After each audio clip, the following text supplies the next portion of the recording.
Olá, pessoal! Hoje nós vamos falar um pouquinho sobre guerra. E o nosso assunto é a Primeira Guerra Mundial. Essa guerra que aconteceu nos anos de 1914 a 1918, tá? Olha só o que diz aí a frase do general William Sherman. Somente aqueles que nunca deram um tiro, nem ouviram os gritos e os gemidos dos feridos, é que clamam por sangue, vingança e mais desolação. A guerra, segundo ele, é o inferno. Olha como era a Europa antes de 1914, é um período da história contemporânea. Nós estamos falando da Primeira Grande Guerra Mundial. Nós tivemos na história da humanidade duas grandes guerras. A Primeira Guerra Mundial em 1914 e a Segunda Guerra Mundial em 1939. Esse aqui é um mapinha da Europa antes de 1914, como ele estava organizado. E nós vamos ver no decorrer do tempo que ele vai mudar, ele vai sofrer uma alteração aí, ok? O que vivia naquela época, né? Naquele período do século XIX, entre os anos de 1870 e 1914, o mundo vivia a chamada Belle Époque. A gente chama de Bela Época, tá? Esse período é um período, gente, de grande progresso econômico, é um período de progresso tecnológico, é um período de progresso artístico, né? Do ponto de vista da burguesia, como está escrito aí no nosso slide, a burguesia via esse momento como um tempo assim de grande prosperidade, né? Os grandes países industrializados, o planeta, olha só que forte, experimentavam um tempo de progresso. E confiantes de que a civilização atingiria o ápice de suas potencialidades, as nações mais desenvolvidas, as consideradas mais ricas, queriam crescer cada vez mais e ter mais poder em relação às nações menos desenvolvidas. Então, nós vamos ver uma nação rica querendo dominar uma nação mais pobre. Uma nação desenvolvida querendo dominar uma nação não tão desenvolvida assim. E muitas vezes a gente percebe isso até os dias de hoje, né? Nós temos uma linha cronológica que mostra o quê? Que em 1876 nós tivemos um avanço tecnológico que foi a invenção do telefone. Lá em 1885, olha só, o primeiro automóvel a gasolina foi feito. 1900, o primeiro voo do dirigível, o Zeppelin. Em 1906, nós tivemos o primeiro voo do 14 bis do Santos Dumont. Olha imagens de como que a sociedade europeia vivia naquela época, pessoal. Olha aí as mulheres, né? Olha só as festas. A Belle Époque, esse período chamado de Bela Época, em que eles experimentavam também um grande progresso, é um período assim em que a burguesia vivia de festas, de glamour, né? Experimentava aquela coisa aquela euforia do carro, bailes, né? Então é um período assim para a burguesia de muita prosperidade, aparentemente tudo muito bem, mas por detrás a gente sabe que eles estavam, as grandes nações, principalmente, elas desenvolviam uma política de dominar países mais pobres, tá? Olha o que antecede a guerra, né? O triunfo do modo de vida burguês, a Belle Époque. Aí, mais uma vez, a gente ressalta o período, relembrando para você memorizar aí, que é o período entre 1871 e 1914. É um período de progresso, otimismo, prosperidade econômica e paz. Uma falsa paz, né? Aparentemente estávamos em paz, mas havia aqueles rumores de guerra. Já estava tudo assim sendo preparado, esperando um motivo de nada para iniciarmos um grande conflito, tá? Olha a indústria do divertimento. Olha aí como que era, né, os bares na época.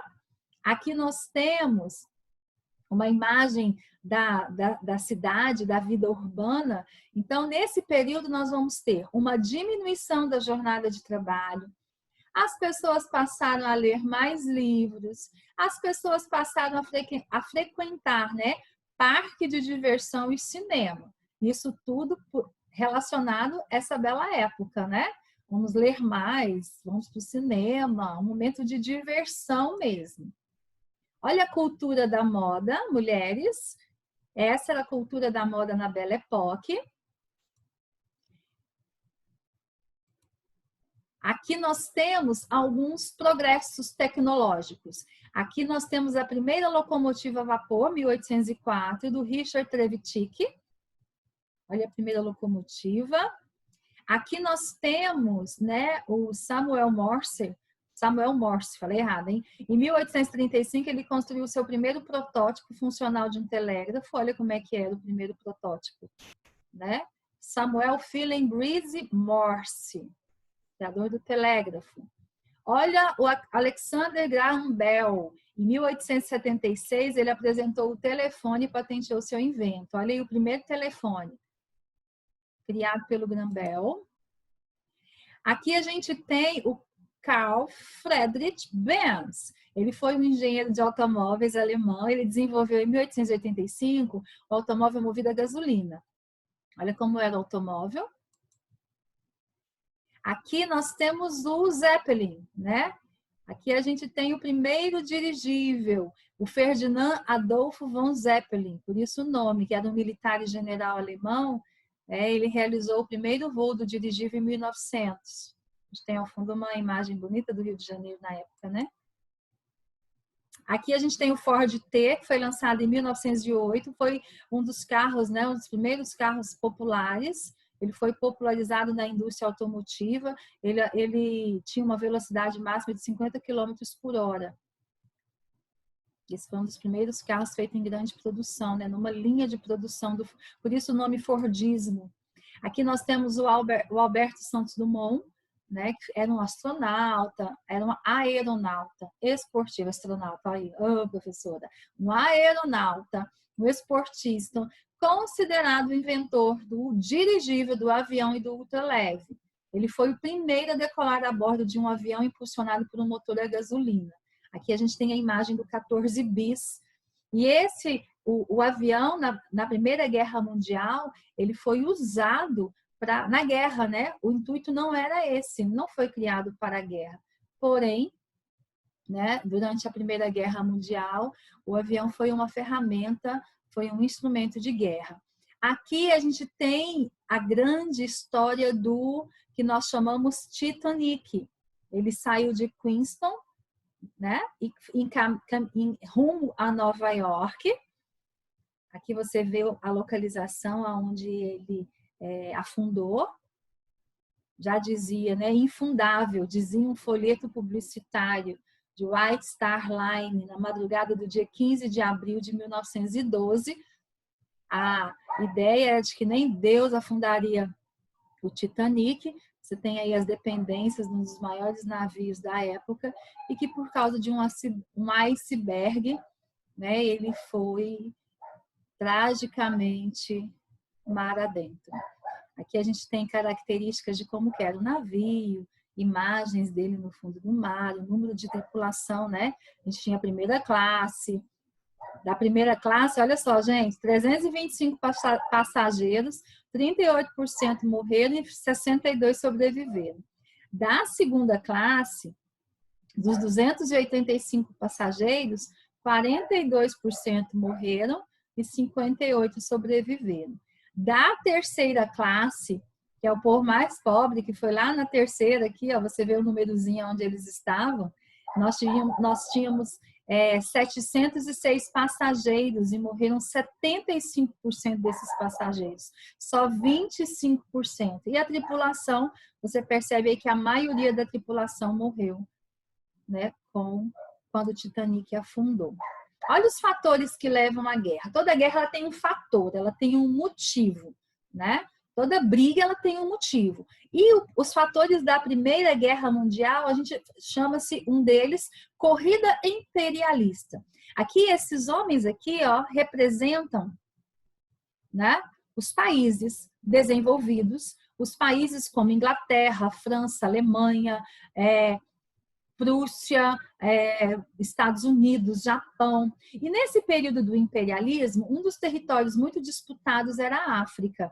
Então, o que acontece? Esses países, eles disputavam essas regiões periféricas, como a África, como a Ásia, porque esses lugares eram lugares não desenvolvidos, mas eles tinham um potencial muito grande de três coisas: matéria-prima, mão de obra barata, e eles também eram mercado consumidor. Então, quando a Inglaterra olhava para a África, ela via matéria-prima para os seus produtos. Quando ela olhava para a África, ela via que na África existia uma mão de obra barata, desqualificada, então baratinha. E ao olhar para a África, era um mercado consumidor, porque eles iam consumir os produtos que eles não tinham. Tá? Então, a Inglaterra, né, ela, por causa do crescimento da Alemanha, ela perdia o seu mercado e aquela disputa, gente, a concorrência. A França, ela entrou na guerra, numa corrida imperialista, ela entrou na guerra também, porque ela perdeu alguns territórios, o território chamado Alsácia e Lorena, para a Alemanha. Houve uma guerra entre eles, chamada Guerra Franco-Prussiana, França versus Prússia. A França perdeu, a Alemanha exigiu como pagamento o território de Alsácia e Lorena, porque era rica em minérios, né? A França, na revanche, falou: vou brigar com a Alemanha porque eu quero meu território de volta. E a disputa pelas colônias, África e Ásia. Então, é o tempo todo uma disputa, uma concorrência entre as nações ricas para alcançar as não desenvolvidas. Tá? Aqui nós temos um gráficozinho, presta atenção que a setinha do meu mouse vai te mostrar, olha só. Segunda metade do século XX, olha os países que eu tenho. Industrializados, potências, desenvolvidos, Alemanha, aqui meu mouse, Alemanha, Áustria, Hungria, Inglaterra e França. Esses países, eles eram industrializados, por isso industrialização. Esses países tinham desenvolvimento tecnológico. Industrializados, desenvolvimento tecnológico, eles eram grandes potências. Esses países, então, tinham algumas necessidades. Que necessidades? Matéria-prima, necessidade de ter um mercado para consumir os produtos fabricados e também o excedente da população. Em imagens anteriores, você viu que as cidades eram populosas. Como resolver o problema dessa população em excesso? Mandar para a colônia.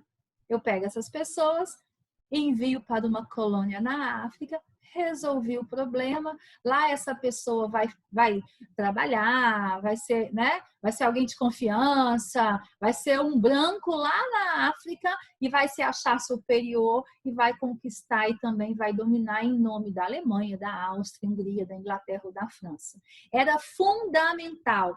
Dentro desse imperialismo, dentro dessa concorrência, dentro da busca por mercado, o desenvolvimento do sistema capitalista, tá? Então, nós estamos falando de um tempo de muito dinheiro envolvido. E as grandes potências industriais, elas estavam determinadas a assegurar essas áreas de influência. Elas estavam determinadas a ter essas áreas de influência para elas não perderem o seu mercado. É a conquista, né? Outro fator que leva à Primeira Guerra, o nacionalismo, o sentimento de patriotismo. As nações, elas brigam por causa desse sentimento de amor à pátria, né? De defender o seu povo contra outro que vai ser considerado inimigo. Então, o nacionalismo, ele busca a união entre os povos, para que através dessa união, eles pudessem, nesse caso aqui, gente, lutar, guerrear, buscar novos mercados. Nós temos dois nacionalismos, dois exemplos. O pan-germanismo, que uniu os povos germânicos, os povos alemães, e o pan-eslavismo, que reuniu, né, no século XIX aí, a união, todos os povos de características eslavas. Aqui a gente tem a primeira bandeira da guerra, utilizada pela Confederação Germânica, e aqui a gente tem a bandeira pan-eslava, né, que foi aprovada na Convenção de Praga em 1848. Então, aqui a gente já tem uma ideia das bandeiras que representavam a Alemanha e que representa inclusive a união da Alemanha com os povos germânicos e a união dos povos eslavos através dessa bandeira. O nacionalismo é muito importante. Só vai para a guerra quem ama sua pátria. Olha as alianças. É interessante porque, assim, outro fator que nós temos da guerra é porque os países formavam alianças de amizade. É lógico, uma amizade interesseira, né? Eles estão unidos porque eles querem lutar contra um inimigo em comum. Depois disso, a gente sabe que viram inimigos também. Mas, enfim, o que acontece aqui é que ocorre uma formação de alianças aonde de um lado eu tenho uma tríplice entente formada por 3 países importantes: Inglaterra, Rússia e França. E do outro lado, que é o inimigo também, o opositor da tríplice entente, eu tenho a tríplice aliança, formada por Alemanha, Áustria-Hungria e Itália. Esses blocos são grandes nações que disputam territórios, mas estão unidas protegendo territórios em comum, tá? Imagine num conflito, numa guerra, tem sempre uma turma de um lado e a outra turma inimiga, tem um líder, tem aqueles que mandam, que são chefes, e eles se tornam rivais porque cada um está defendendo a sua ideia. É isso que acontece aqui, tá? Olha só, galera, olha só a corrida armamentista. Pode eu chamar de essa corrida armamentista de paz armada? Pode. A gente vive muito isso hoje, porque aqui, ó, um dos fatores que levaram à Primeira Guerra Mundial é essa questão do armamentismo. Existia uma paz entre as nações, mas essa paz ela só acontecia porque cada nação estava se armando. Elas estavam correndo contra o tempo para se armarem para uma guerra. Olha só. Aumentam a produção das armas, milhões de unidades de fuzis, metralhadoras, canhões, lança-chamas, é difícil. Submarinos, eles vão sendo produzidos para uma guerra. Os aviões são usados como armas de guerra para os bombardeios. E especialmente os alvos eram os militares e cidades. Armas químicas são utilizadas, né? O serviço militar era obrigatório. Olha algumas armas aí. A baioneta, era um rifle chamado Short Magazine Lee Enfield. Olha aqui, isso aqui é a baioneta, né? 42 centímetros acoplada. Pus algumas armas para a gente ver. Olha a pistola Luger. São armas da Primeira Guerra Mundial. Olha aí a metralhadora, a Gardner de cano curto. A Gardner, melhor, né? De cano curto. Ela foi usada pela Marinha Britânica. Aqui a gente tem uma metralhadora. 37 canos foi adotada pelo exército francês. Ó. Os franceses usaram essa metralhadora, olha só. Não sei nem falar esse nome chique. Aqui a gente tem uma metralhadora americana, a Gatling. Metralhadora americana Gatling. Ela foi usada desde a época da Primeira Guerra Civil Americana. Mas o exército só adotou em 1866. Aqui a gente tem a metralhadora 303 Paul, uma Vickers. A metralhadora Vickers também, olha, britânica. Aqui a gente tem uma metralhadora, a Schwarzer-Luz, alemã, leve, confortável, como diz aí os enunciados. O lança-chamas foi usado como armamento. O Rolls-Royce, revestido de armadura e com uma torre giratória. Olha só, botar aqui a torre giratória, a metralhadora Vickers, usado também como guerra. Olha o tanque francês, Saint-Chamond, era o tanque mais pesado produzido na Primeira Guerra Mundial. Aqui a gente tem o A7V alemão, também um tanque. Foi o único a produzido na Primeira Guerra Mundial. Só desenvolveu no final da guerra, quando a guerra estava acabando. Parece uma casa, né, gente? Ó, o Holt, O Holt também era um tanque movido a gás elétrico. Aqui a gente tem o tanque Mark I britânico. Aqui nós temos o Char 2C, conhecido também como FCM-2C. Ele era um carro de combate pesado. Olha o tamanho, olha quantos soldados cabiam dentro dele. Era um tanque francês. A Lenkema é um canhão. Esse canhão foi utilizado pelos austríacos. Tá? Aqui a gente tem um outro canhão, o Ordnance BL. O submarino, olha só, o U-Boot. Classe tipo UC, usado na Primeira Guerra Mundial. E o avião, o arco DH-2, da Biplan, da Força Aérea Britânica. Os armamentos usados, o arco DH. As armas químicas, olha só, aí o principal gás utilizado era o gás mostarda, né? Também tivemos o gás lacrimogêneo, cloro, produtos químicos utilizados, as máscaras. Até o animal tinha uma máscarazinha para se proteger dessas armas químicas. Aqui nós temos o estopim da guerra. O que é esse estopim da guerra? Um acontecimento que vai provocar a guerra propriamente dita. Então, o senhor Francisco Ferdinando, ele foi assassinado junto com a esposa, quando eles estavam em Sarajevo. Olha aqui, eles estavam passeando pela cidade de Sarajevo, né, na região da Bósnia.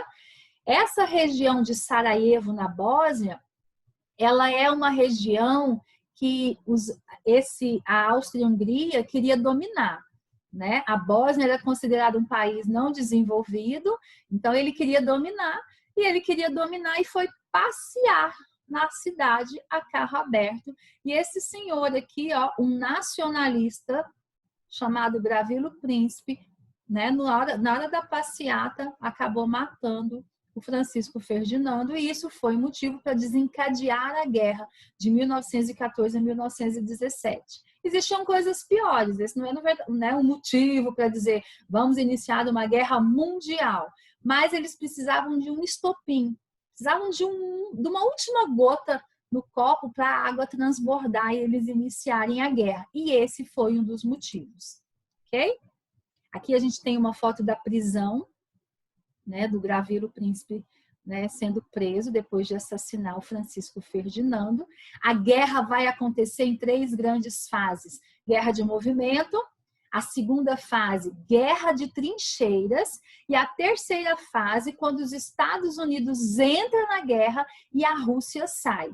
Então, são 3 momentos importantes que nós vamos ver aqui. A guerra de movimento é a movimentação das tropas alemãs para invadir o território francês, né?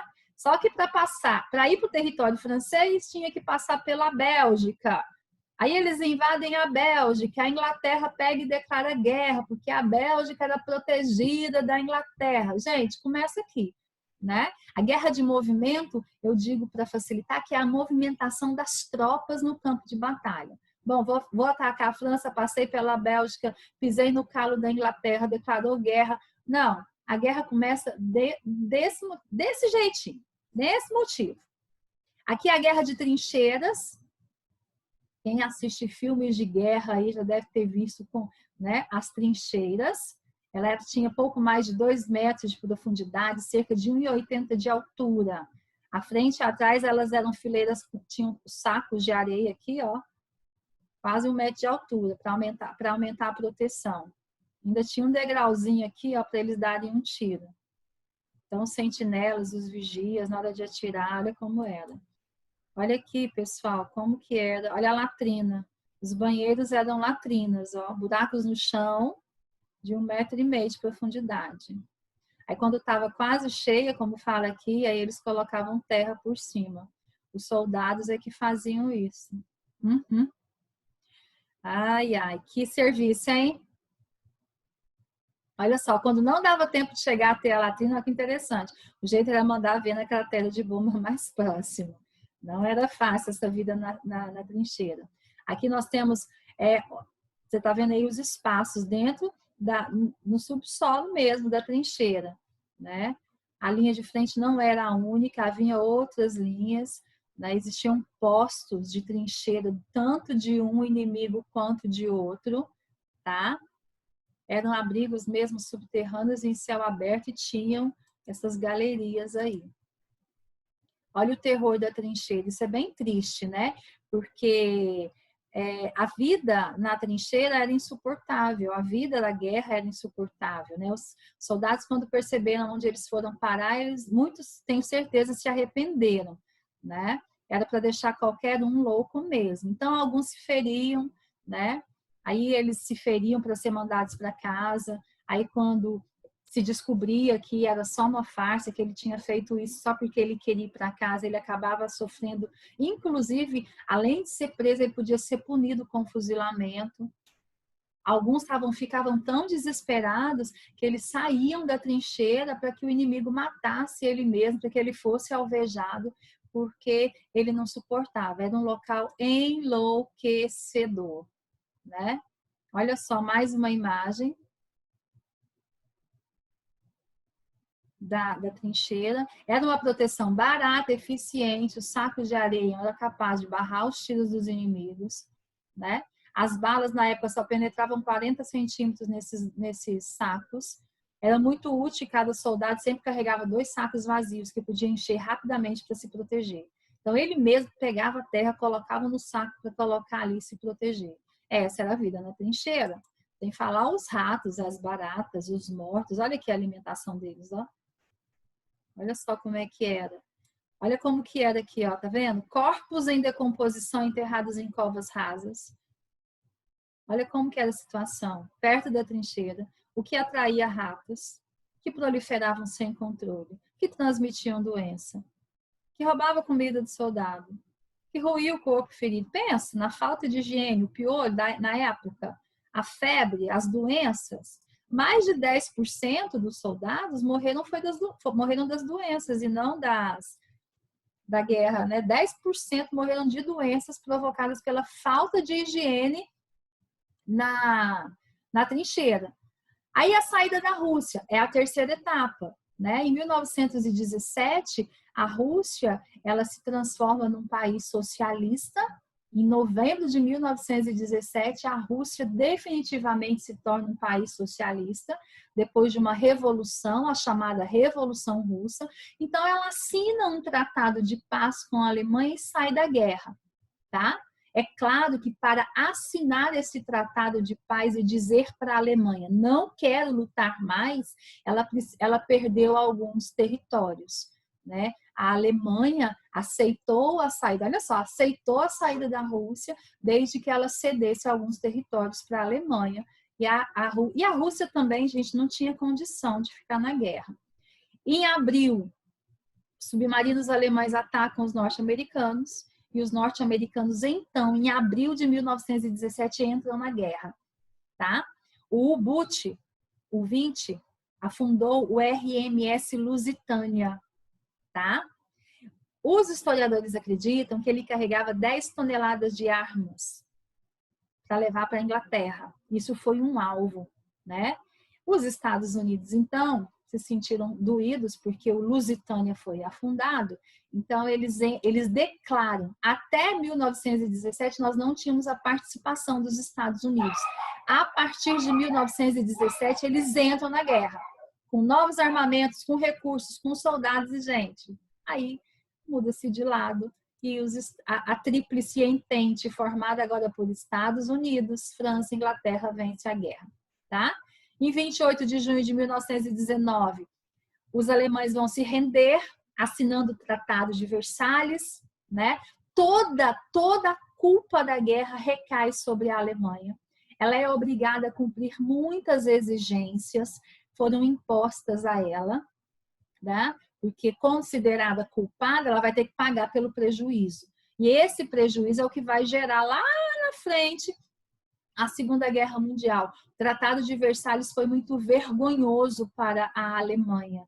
Então, a Alemanha ela vai se sentir ofendida, humilhada, destruída. Ela não fez a guerra sozinha e não fez, Nós sabemos que todos os países estavam envolvidos na guerra, na disputa por mercado e por territórios, mas ela é perdedora e foi obrigada a cumprir essas exigências políticas, econômicas, militares, né? E isso faz dela, lá na frente, um motivo de revanche para a Segunda Guerra Mundial.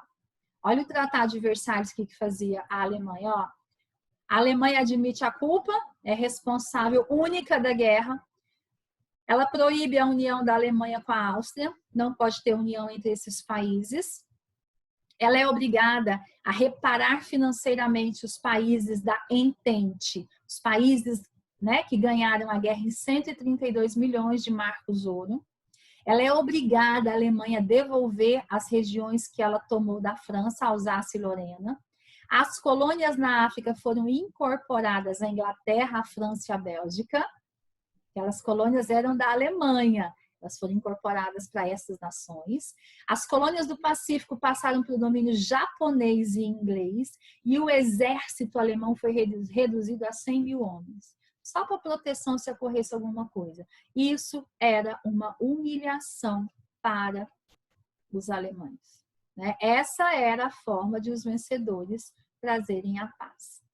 Aí você vai lembrar do mapa antes, de 1914, colorido, e você vai lembrar agora do mapa depois. Quantos países surgiram? Ó?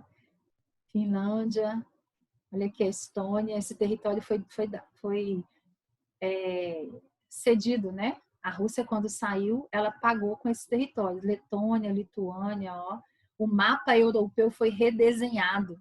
Outro mapa, olha só, surgiu a Polônia.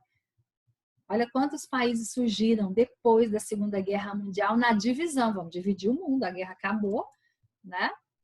Aí, colorido. Olha ele, olha o mapinha colorido agora, para você ver a Europa antes e a Europa depois. Olha o saldo da guerra.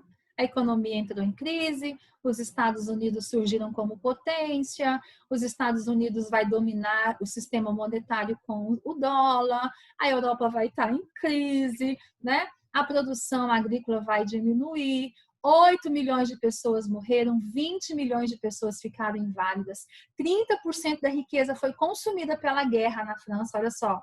22% da riqueza inglesa foi consumida pela guerra e os Estados Unidos perderam 115 mil soldados e 36 bilhões de dólares. Aí as mulheres entram no mercado de trabalho, é outra consequência. Cartaz do Robert Baden, fundador do escotismo, aquela coisa dos escoteiros, né? Você quer uma forma de incentivar o alistamento obrigatório na guerra. As mulheres também trabalharam na guerra. As mulheres entraram no mercado de trabalho. O homem, né? Are you in this? Você está nisso? Você vai se alistar? O homem é obrigado a se alistar. Ele observa, né? O homem olhando, tá vendo? Bem vestido. Fala, poxa, tem que lutar pelo meu país. Isso é nacionalismo, né? O papel dos homens e das mulheres era estarem na linha de frente, os homens estarem na linha de frente do combate, é o que representa aqui, ó. Esse homem trabalhador vai estar lá na linha de frente do combate. As mulheres cuidavam das crianças, dos idosos, dos feridos na guerra. Elas tiveram um trabalho na fabricação de munição e armas, participação das mulheres. E aqui a gente encerra com um mapinha conceitual ou um mapa mental. E esse mapa mental, ele tem toda a... Como é que fala? Tem todo o resuminho da guerra. A guerra de movimento, a guerra de trincheira, né? A entrada dos Estados Unidos, que fortalece. Aí a gente vê o estopim do Francisco, que foi a morte do Ferdinando. O mapa mental é bacana, se você gosta de fazer esse tipo de atividade, é bom porque você vai memorizando e guardando os conceitos. Aí os motivos, né? O armamentismo, o nacionalismo, a disputa territorial, o imperialismo, as alianças. Olha aqui, nesse mapinha a gente tem os Estados Unidos aqui, né? E aqui a gente tem a Alemanha, Áustria e Itália, os países que fizeram aí, Áustria, Hungria e Itália parte. Tem uma coisa interessante, a Itália, depois da guerra, quando a guerra inicia, ela vai para o lado da Entente. A gente vai ver isso mais na frente para ver que a Itália mudou de lado, porque era mais vantajoso ficar do lado da Tríplice Entente, porque ela recebeu uma proposta melhor, tá? Gente, por hoje é só. Tá? Na próxima aulinha nossa que a gente fizer, e qualquer dúvida vocês mandem aí as dúvidas de vocês. Assistam essa aula, eu vou postar alguns outros videozinhos sobre a Primeira Guerra Mundial para vocês estarem fixando, ok? Um abraço, tchau, tchau.